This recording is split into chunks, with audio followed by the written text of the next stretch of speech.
Sriwijaya. Pernahkah kalian melihat mainan tennis cradle?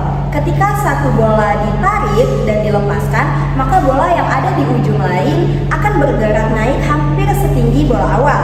Nah, fenomena ini menunjukkan bahwa momentum dan energi saling berpindah tempat antar benda tanpa hilang. Nah, fenomena ini juga sering kita jumpai dalam kehidupan sehari-hari.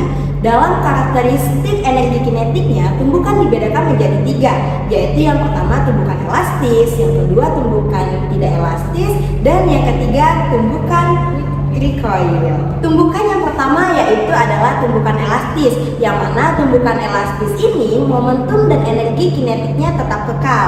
Contohnya seperti mainan Newton's cradle tadi.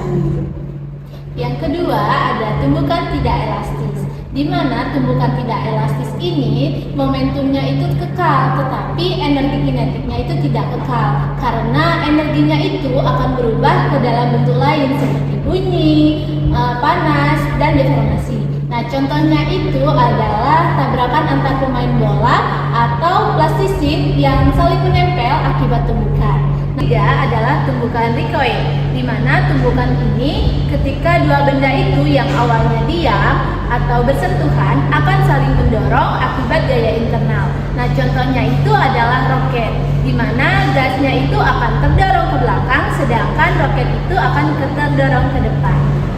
Untuk lebih lanjutnya, yuk ikut kami